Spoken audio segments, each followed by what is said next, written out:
people with me today, and I am going to have them introduce themselves. So I'm going to have you go first. Okay.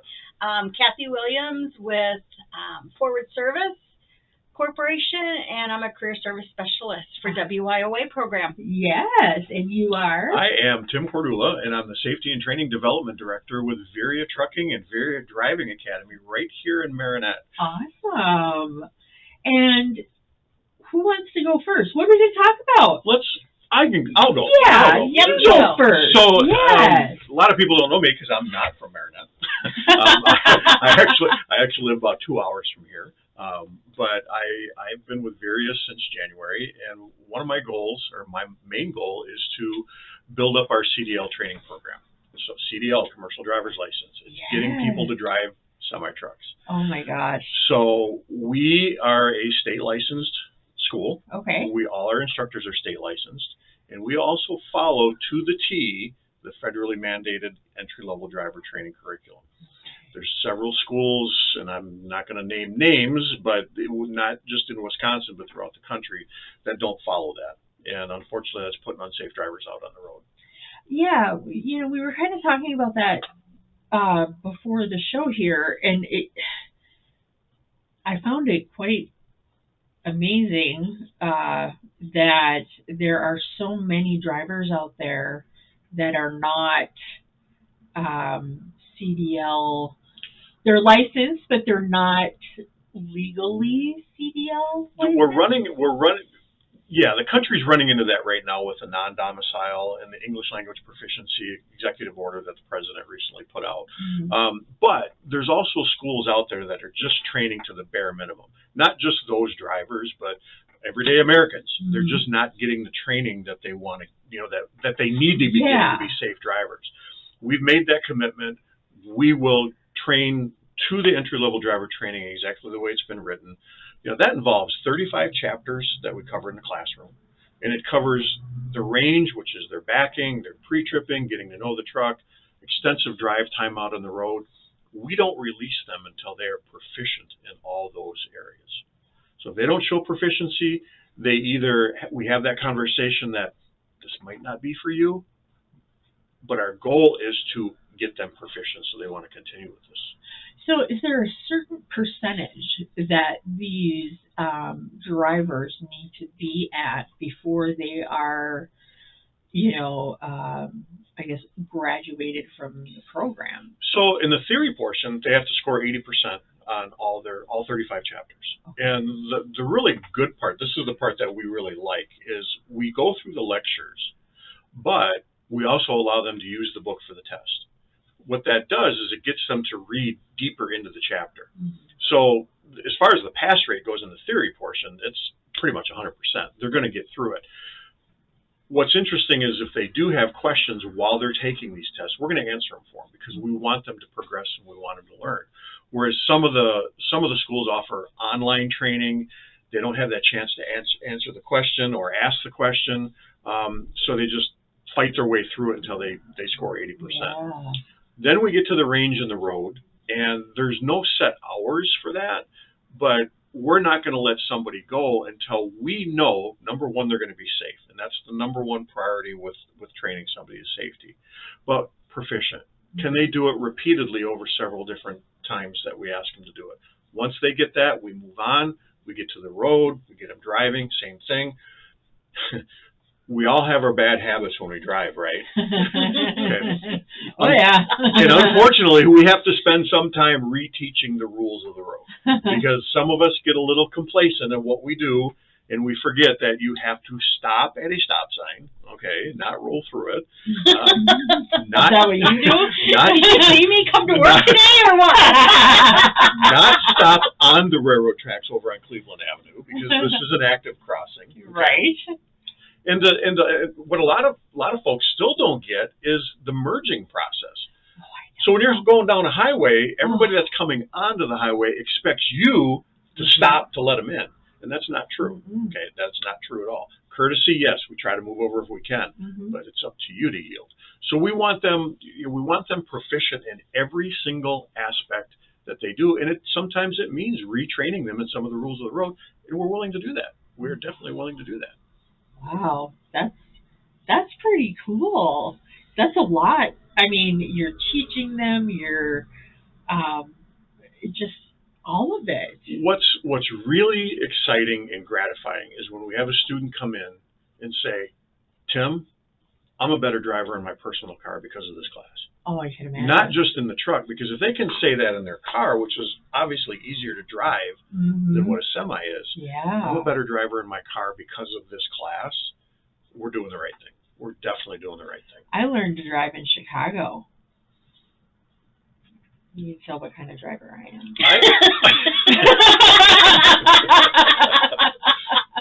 That's a big question that we get from a lot of students. What's it like driving in Chicago? Well, follow me.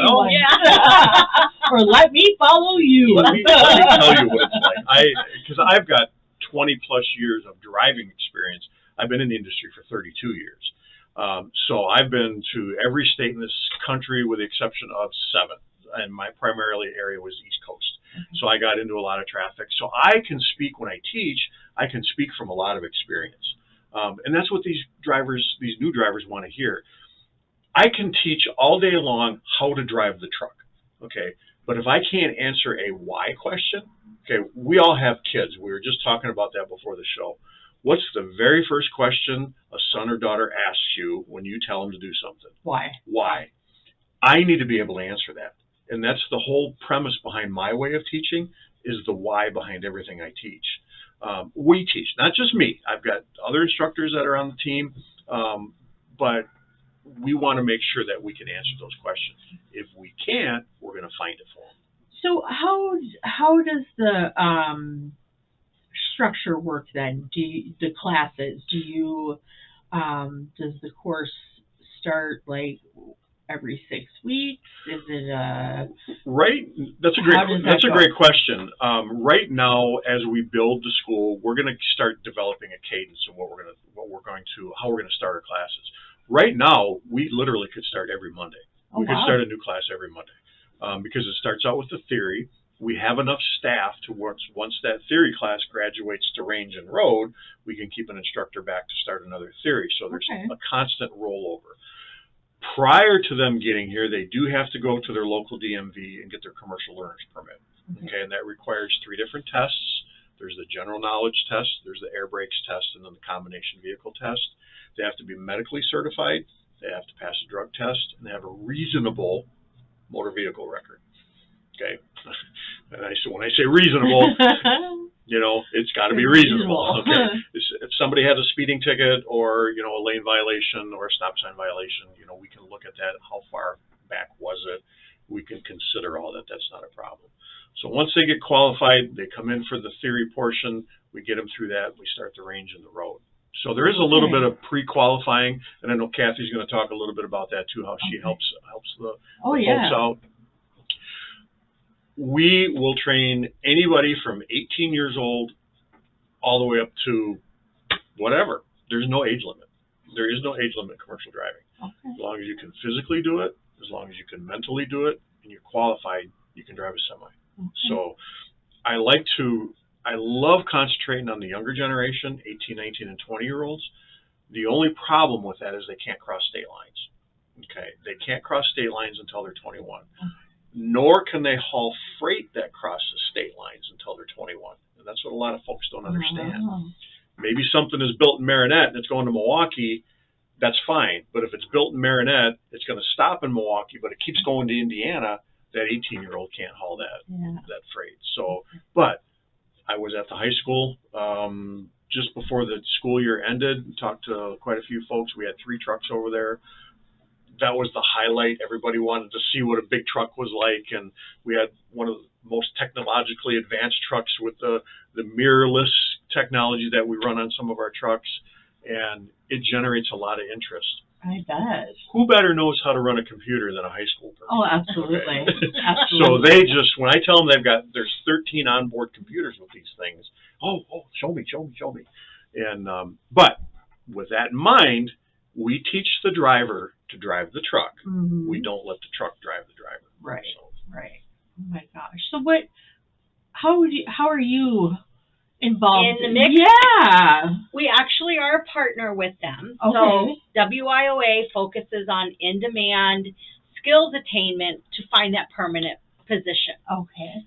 Fits right in with our goal. Yeah. So we provide that extra help. So, you're in high school, you have your guidance counselor that can kind of help lead. That's us after high school in life. Right. So they talk to Tim. They're like, yeah, I really want to do this. They can come to us. We can help them, help guide them through the pre-stuff they have to do, the physical, the temporary license, all that stuff. We can help them, do budgeting to make sure they can afford it while they're in this program. Afterwards, we can help with resume. We can help with job placement because Viria, they will train anybody. I think you said earlier. We will train. And they don't have to stay with Viria. Right. So, but we want them to. But they want to. And you know what? That's the most ideal situation because then we're done too. Yeah. We want them to have that job. But let's say they're like, no, I really want to work out of this town or whatever. Right. We can then help them through that. Plus, of course, we have some financial assistance that could help them with the whole program. Not that they don't have to pay part, but at least it might be enough that they're able to afford going to school. Right. That's why WIOA exists, because so many people they think they can't afford to get anything beyond high school. Right. Because it's so expensive. But we're here to help limit some of that expense so that they can reach their goals of what they want to do. So yes, we are that mentorship, that after high school, real life advisor. And so it was a perfect partnership for us because they're in demand, they're hiring, they're teaching. I mean, it was a no-brainer for us. Yes. Oh my gosh, how cool. Yes. I love it. This is awesome. I mean, to have a CDL school right here in our backyard. Right. Hello. We have a shipyard in our backyard. We also have a CDL school in our backyard. Okay. But I mean, really, to have these right here in our community. Yep. With entry-level driver training, that came out in 2022, where it was mandated you have to go through a class. So everybody that wants a CDL has to go through a class. Right. Well, the enrollment in CDL schools dropped because of that. Okay. And the reason why is because now you got to pay. Okay, they're going to be not working for 4 to 6 weeks, plus the tuition. But I spin that as to, okay, you're going to spend a few $1,000s in tuition to potentially get into a 6-figure job within a few years. Career. An actual career. I started as a driver. Okay, my goal was not to finish my career as a driver. It was to finish my career doing exactly what I'm doing, and that's educating new drivers. So it's a lucrative career. It's an ongoing career. It can go into so many different aspects between dispatching and even warehouse work. Some of the best warehouse workers are former truck drivers. Right. So the opportunities are unlimited, and that's what's so exciting about this whole career. And I agree. It's great having this in our own backyard. And then having a separate program like WIOA that can also help mentor them. He said 6 weeks not working. Well, we're going to make sure you have a budget so that you're able to afford that. Right. Because when you're in school, your only concern should be those classes. Right. Getting that education, increasing those skill levels. That should be your focus, not how am I going to pay this or this. So we want to help pre-plan that. So that when you do go and start your class with Viria, you're ready to go. It's such a unique partnership because we're both wanting to do the same thing. Right. We both want to put people to work. Yeah. Okay, this isn't, does Viria make money on the CDL school? Yeah, a little bit. Okay. Our focus with Viria is our drivers. We want to put the safest drivers because when their wheels are turning, we're earning, they're earning, the company's making money. But when I started talking to Kathy and Brittany, and I've dealt with forward services and job centers in my past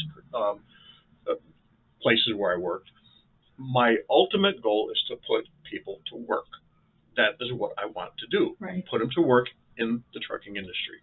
Not as a steering wheel holder, because the first person that comes and says, well, I'm just a truck driver, is going to get the hair to stand up on the back of my neck, and I'm going to bring one eyebrow up and the other one down and say, no, that's not what we do here. You're not just a steering wheel holder. Okay? Right. You're a commercial truck driver, a professional commercial truck driver, man or woman. Okay, we've got some great women on our team that not only in the trucks, but in our office as well, that just love this industry and we thrive from it. I often ask my students, name me one thing that's not delivered by a truck. That's the first question I ask them when they come into class. So I will challenge both of you guys right now to name me one thing that's not delivered by a truck. And I don't necessarily mean a semi. Okay, I mean a truck. Okay, so name me one. DoorDash. Babies. Okay. Oh, babies.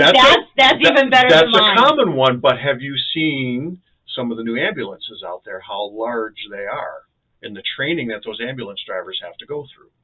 Okay, so I got you on that one. So DoorDash. Okay, the original DoorDash, I get the food, maybe not, but what about the packaging? What about the ingredients? What about anything that's involved in that? You're thinking too far into this. No, because that's when there's a great organization out there called Next Gen Trucking, and it gears the younger generation towards this industry, and that's one of the things that they go back on. Is like, all right, somebody will say, well, a bottle of ketchup. Really? Well, where does the plastic bottle come from? Where does the lid come from? Where does the label come from? Where does the ingredients come from? And how does it get there? Okay. There's a Walmart here in Marinette. I don't see a railroad track behind there, nor do I see a shipping lane. Right. So everything's got to come in by truck. Okay.